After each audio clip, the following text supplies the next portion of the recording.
My grandmother took me fairy spotting. It has scarred me for life.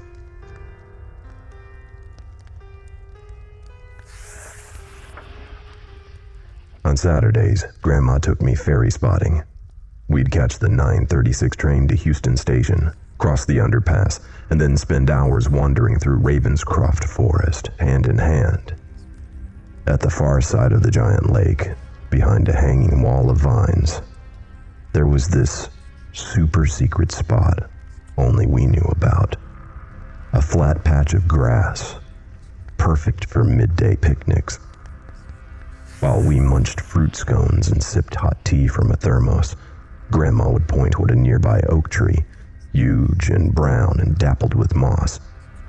"Look, Evelyn, that's where the fairies live," she'd say, pointing at a huge hollow in its side. A circle of fat, spongy mushrooms surrounded the tree's exposed roots, and she insisted anybody who stepped inside the fairies' ring was liable to become trapped in their realm. To 10-year-old me, sounded like Narnia.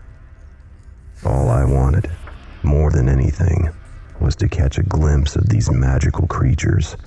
My eyes stayed glued to that dark hole until Grandma began packing up, at which point I'd beg her to wait just 5 more minutes. "Don't worry, Eve. We'll come back again next week," she'd say. Then we'd pinky promise on that. As a tribute for intruding upon their home, Grandma always left behind a pack of chocolate fingers, the fairies' favorite snack, either stashed beneath a log or fallen leaves. And come the following week, those treats would always be gone. No matter what the two of us did together, rummage through thrift stores, practice hopscotch, even homework, Grandma and I always had the best time. So you can imagine how devastating it was to find her on the kitchen floor, her eyes rolled back in her skull. She entered the hospital on June 3rd, 2015. Again and again, the adults in my life promised she would recover soon. But while staying with my Aunt Christine, I tiptoed downstairs one night and heard her speaking over the phone. Poor Mary's developed sepsis now.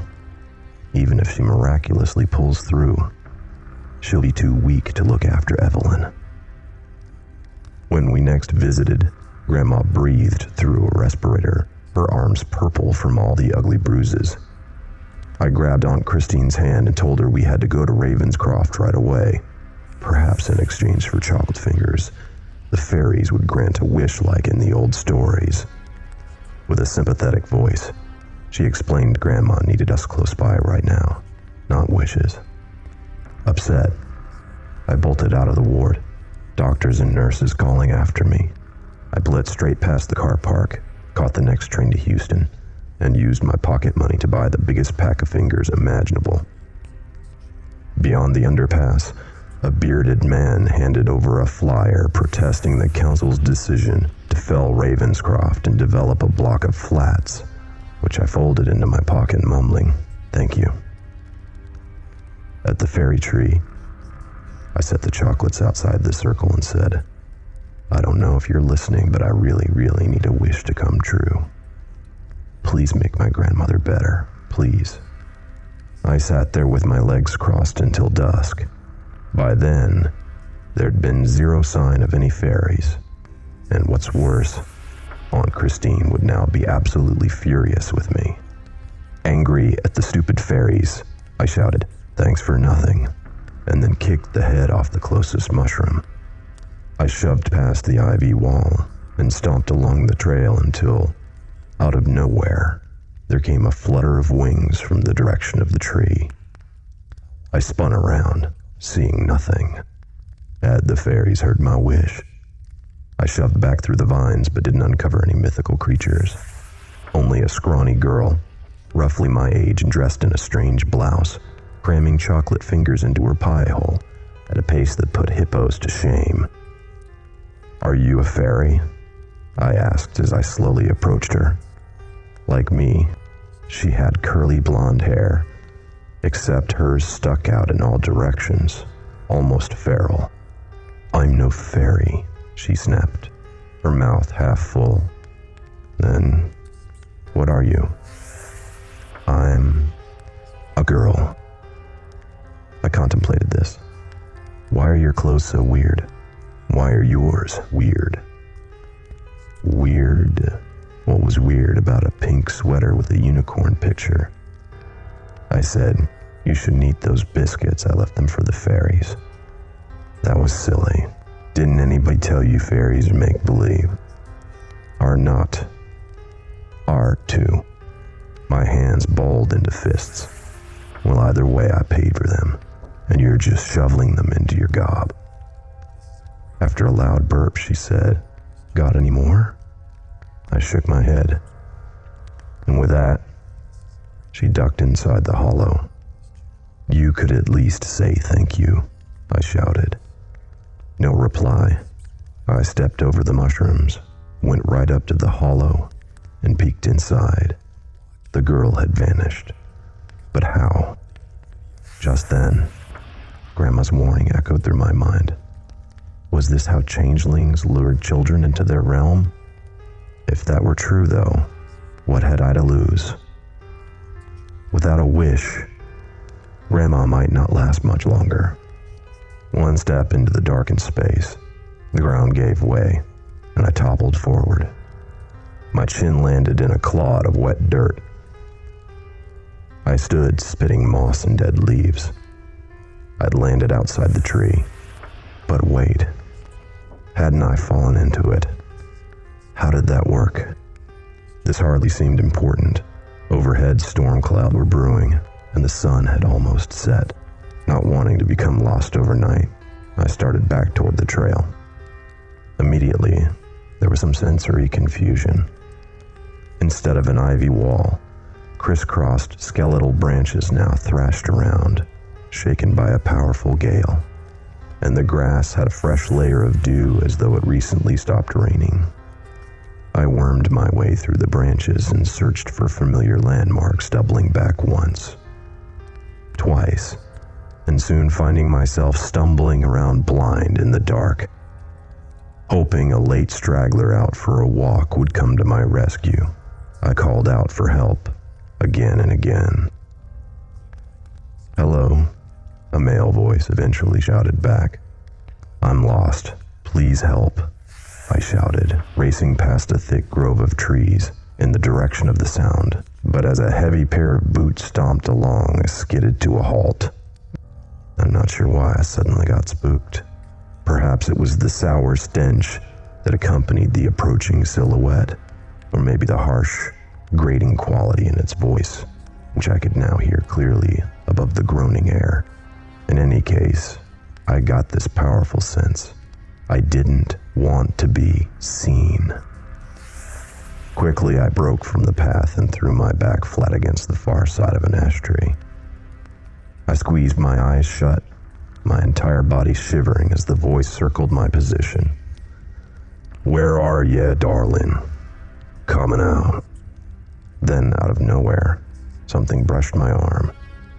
A hand clamped around my mouth, stifling an oncoming yelp. Terrified, I opened my eyes, saw the girl from earlier. A forefinger pressed against her lips. We stood motionless while heavy footsteps lumbered by, the harsh voice melting into the gloom. Once it completely tapered off, the girl whispered, "Let's go," and dragged me along the trail. For 15 minutes, she guided me through a labyrinth of swaying trees and hedges. On the far side of the lake, we approached what resembled the front entrance, except the train tracks above the underpass were missing. And after that tunnel spat us out on what should have been Houston Street, my jaw popped open. Because the station was gone, replaced by 2 rows of red brick houses.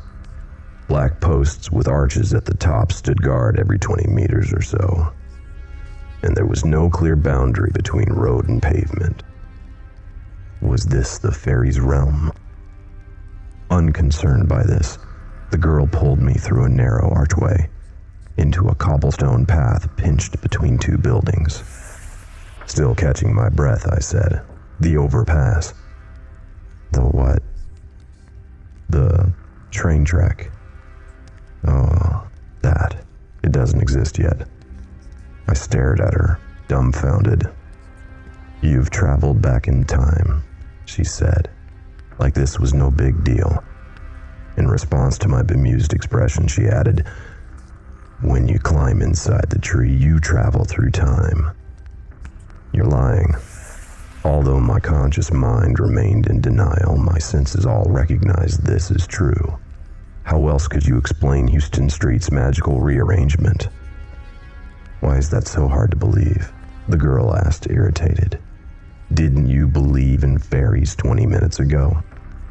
"That's different," I answered bitterly. "I'm going back." "You can't." "Why?" "Pat the Hat's back there. He's probably still searching for you." "Who's Pat the Hat?" "A local basket case. They say he's to blame for a bunch of missing kids. That's why he lives in a hut out in the forest by himself." "Isn't there a way around?" I asked, still struggling to process these events. The girl shook her head. I thought for a moment. If the tree takes me through time, then when am I? 1955. 1955. Did the fairies send me here as punishment for kicking the stupid mushroom? Certain they'd never help Grandma now. I crouched into a ball, knees hugged against my chest, and sobbed. "What's wrong?" the girl asked. "I want to go home." "Oh, well, I can take you back to the tree tomorrow." "What am I supposed to do until then? I don't know anybody in 1955, and you ate the biscuits meant for the fairies." "Why does that matter?" "Because I really needed a wish. My grandma's sick, and I needed the fairies to make her better." While I buried my face in my lap, the girl said, "Why don't you come home with me? You can hide out there until morning." Looking back, she most likely offered because of the guilt over my unfortunate predicament. Aunt Christine would worry sick about me, but there didn't seem to be much choice. I stood brushing snot off my chin. "Fine. You owe me for eating the chocolate anyway." "And that's settled. By the way, my name's Rosie." "Evelyn." Already starting down the alley, she pointed at my jumper. "Okay, Evelyn, people aren't used to those kinds of clothes in 1955, and nobody else knows about the tree, so we have to stay hidden. Also, Grandma would flip a lid at the thought of another mouth to feed. So I'll sneak you around back." "I live with my grandma too," I said. Then, solemnly, "Well, I did." "Was she a mean lady who hits you with a cane?" Rosie said over her shoulder. "No. She's nice. Better than mine, then. You hungry?" As if on cue, my stomach spoke up. "We can stop by the bakery. Miss Donnelly works there Saturdays. If there's any treats left at closing time, she lets me have them." On the far side of a network of puddle-filled side streets, I hovered in the shadow of an entry, while Rosie rapped on a wooden door. A smiling lady in a green apron appeared and handed over a loaf of bread, and after they chatted for a little while, the woman returned inside. Then Rosie hurried over and tore the loaf in half. "Here. It's not as tasty as chocolate fingers, but it's still pretty good." In 1955, the town felt more like a sleepy village. Within minutes, we'd reached the outskirts. Then a winding dirt road carried us past farmers' fields filled with cattle and sheep toward a small white cottage. Our shoes squelched in the dirt as we tiptoed around back toward a window at chest height. "Wait here," Rosie whispered. "I'll let you in as soon as Grandma's asleep." A few seconds later, this rough, gravelly voice started up. From the sounds of things, Rosie landed herself in hot water by returning home late.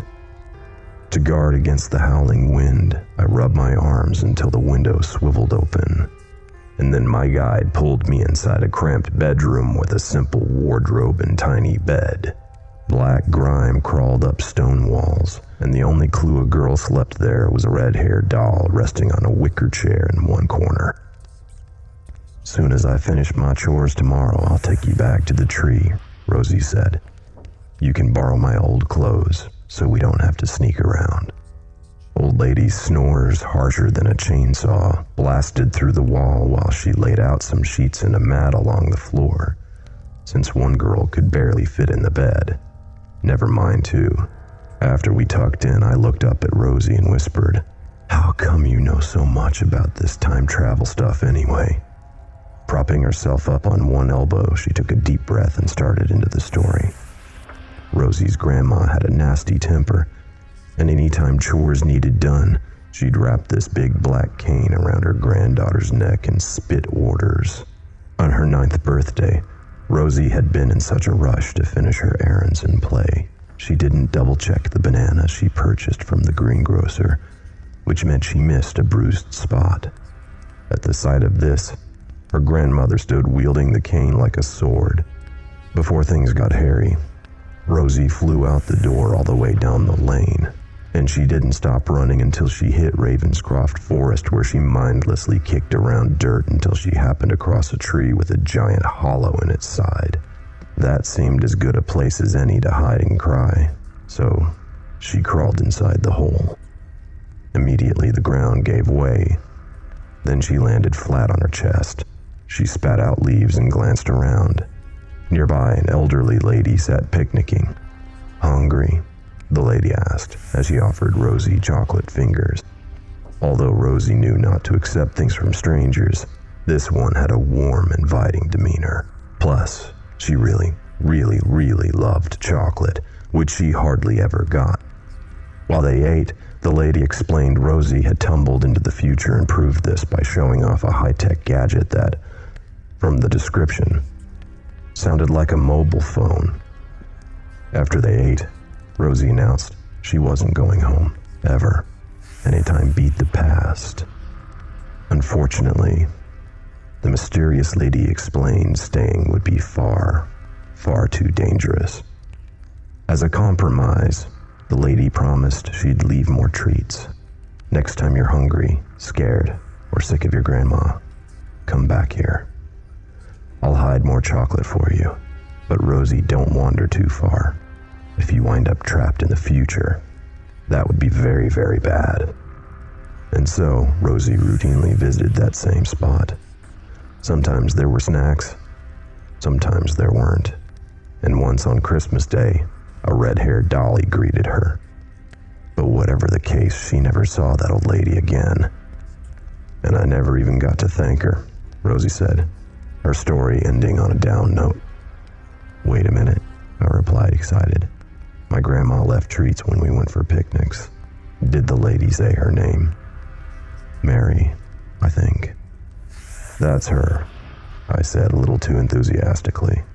In the next room, the snores ceased briefly. I whispered, "The lady who left the treats was my grandma. I could take you to meet her." This made Rosie's face light up. Really, that sense of elation didn't last long because now my mind traveled back to 2015. "What's wrong?" Rosie asked. I explained Grandma's illness meant she couldn't take care of me. "But we can still visit, right?" I guess so. And when she gets better, we can have picnics. All three of us." "Okay, deal." I held up my little finger. "Pinky swear." She made a face. Apparently, people didn't pinky swear in 1955. "Here, give me your finger." Our pinkies interlocked. "There. Now it's a special promise." A pinky swear. With that, the two of us said goodnight. After an uneasy night's sleep on the brutal floor, Rosie gave me a tight blouse and wool cardigan so that I'd blend in. Only my trainers didn't match, but there weren't any spare shoes I could wear. After quietly worming my way out the window, I waited while Rosie's grandmother barked orders. She eventually shuffled around the house and blew a raspberry over her shoulder. "Grandma needs me to pick up sausages from the butcher." I'll take you back right after." Along the way, Rosie asked me questions about the future, mostly about how people lived and worked.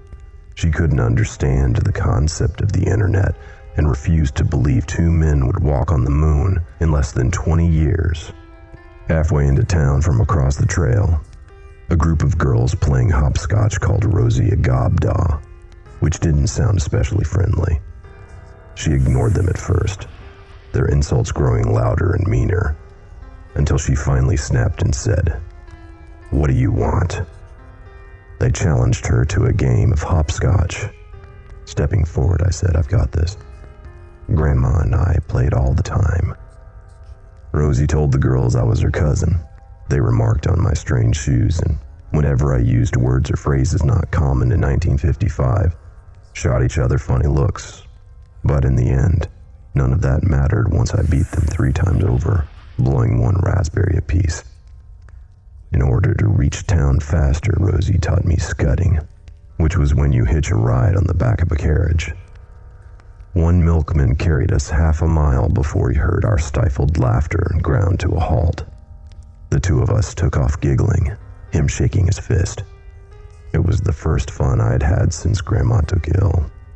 We played olden-style games with other kids, got more treats from the friendly baker, and waved at workmen passing on bikes, quickly losing track of time. At mid-afternoon, back at the cottage, the tongue-lashing Rosie's grandmother dished out reached all the way to the end of the lane, where I waited, and I waited, and waited some more.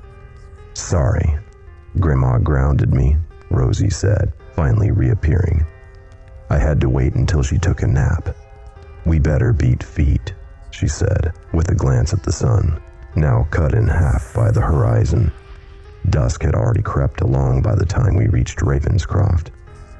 "Okay," I said, jogging up the dirt trail.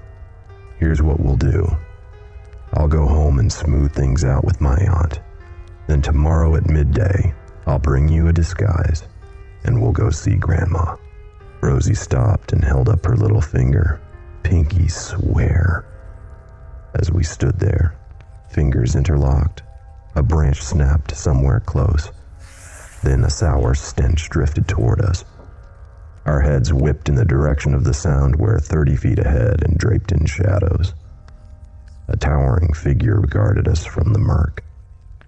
"Evening, girls," it said, one hand wrapped around an oil lantern. It hoisted the lantern higher, illuminating an ugly mouth stuffed with jagged molars. The man staring us down wore one of those flat caps, the kind you see in black and white photos. While the 2 of us stood rooted on the spot, he said, "Are you as lost? Not to worry, I'll make sure he's get home safe and sound." A hand wrapped in a fingerless glove uncurled, the forefinger beckoning us closer. Rosie and I slowly backstepped away. For a few seconds, branches shivered and shook as the wind whistled through the lacings of branches. Then, suddenly, Pat the Hat charged forward. Rosie's hand clasped tight around mine. She dragged me toward a dense wall of trees where we turned sideways so that we could slip through a narrow gap between trunks. Pat charged after us but got stuck halfway through, clawing at the air. "Get back here," he snarled, some real venom in his voice. Rosie's and my arms soon became cut from pushing through a labyrinth of sharp branches and thorn bushes. Each time we shook off our pursuer, he somehow picked up the trail. Sweaty and exhausted and unable to run any longer, we hunched behind a bush and listened helplessly, those footsteps drawing ever louder, closer. With one hand against her knee, still breathing heavily, Rosie pointed up ahead. "The tree's that way. I'm gonna distract him so you can make a break for it." Rosie, no, too late. Without warning, she gave me a quick hug and then took off. About 20 yards out, she scooped up a twig and snapped it in half. After that, the gloom swallowed my new friend up. I couldn't even go after her. Dead leaves shuffled as our pursuer changed direction. When there was only groaning wind, I charged in the direction Rosie indicated, quickly finding myself staring down our hiding place again. I went in circles, hopelessly lost. Exposed. Soon Pat would find me. Then, I'd never see Grandma or Rosie again. Nobody would ever know what happened to the girl who ran away from the hospital. But then, there came a flutter of wings, close to my ear. My head whipped around. Up ahead, beside a fern, I thought I glimpsed insect-like wings, glistening in the pale moonlight. They disappeared with a shake of my head. Seeing no other choice, I raced in the direction I'd seen them, barely aware of the thorns slicing my neck and wrists, ducked beneath interlocked branches, and then found it standing dead ahead. The fairy tree. I'd made it. Those thick, winding limbs heaved up and down like great exhalations as I bolted along. With one foot inside the hollow, I hesitated. I couldn't abandon Rosie. If Pat caught her, the children in my time would tell stories about a girl's spirit that haunted Ravenscroft. After a long, deep breath, I shouted, "Hey, I'm over here. Yoo-hoo," until a bush at the edge of the clearing rustled around. Then, I dove inside the hollow, my left foot raised like I was taking the stairs 3 steps at a time. Like before, the world gave way. Rather than topple forward, this time I crouched low, nimbly slipping through the bough. A trampled mushroom lay dead ahead. I'd landed back in 2015. Now I simply needed to... Behind me, Pat tumbled out of the hole into the dirt. Jaw clenched. He looked up and snarled, "Why, you little..."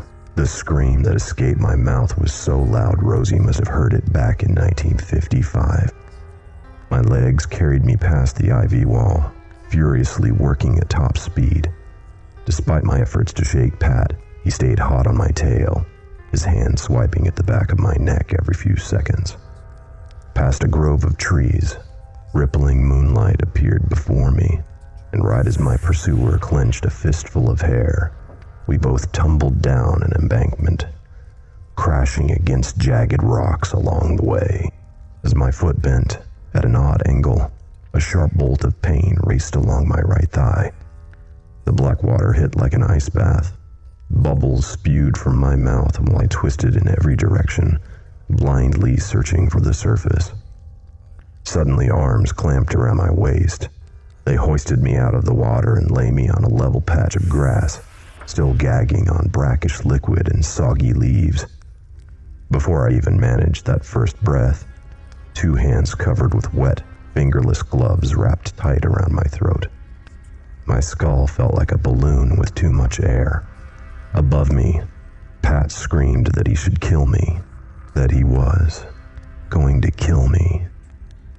It seemed like I was gazing up at him from the bottom of a well, and that well kept sinking deeper and deeper. Goodbye, Grandma. Goodbye, Rosie. But then, voices. Over here. This way. Beams of lights pierced the trees while dogs barked wildly. Several figures burst from the forest, men and women carrying flashlights, police officers holding sniffer dogs on short leashes. It was a search party. My search party. The closest officers aimed their pistols at Pat, who threw both arms into the air. As the tremendous pressure around my throat eased, a brutal coughing fit set in. Someone threw a blanket around my shoulders and then carried me toward the entrance, a crowd gathering behind us as word spread the missing girl had been recovered. Aunt Christine was standing by a police car, her eyes puffy and red. At our emergence from the forest, a flurry of kisses was unleashed upon my forehead. That late night swim earned me a broken ankle, not to mention all the cuts. Paramedics rushed me to the hospital where doctors reset the bone. Even doped up on painkillers, I refused to sleep until the nurses let me see Grandma. I had to tell her all about my adventure, that I'd met the girl she left chocolate fingers for. But since my disappearance, her condition had taken a turn. Now, even with the respirator, Every breath was a battle. When they wheeled me to her side, I leaned forward and asked if she could hear me. A pair of glazed eyes rotated in my direction. Then, feebly, Grandma lifted her right hand, the baby finger curling. Pinky promise. Just then, my eye happened across the medical chart above her bed, which read, Rosemary O'Sullivan. Rosie. Mary. Rose. Mary. Rosie, I said, to which she gave the faintest of nods. Together we sobbed, our pinkies interlocked until her head slumped against her shoulder. In the corner, a heart monitor emitted a steady ee. Nurses rushed in. One wheeled me away while another pressed down on Grandma's chest, but there was nothing to be done. Her time had come. A week later, doctors discharged me, dismissing my story as a coping mechanism or a hallucination induced by swallowing lake water. The first thing I did was catch the train to Houston Station, meaning to warn Rosie about the future, about what lay in store. But as the train pulled up, my heart dropped. The forest had vanished. In its place, JCBs and steamrollers plowed through huge mounds of dirt, pyramids of horizontal logs piled up here and there. The tree was gone, and with it, my doorway back to 1955.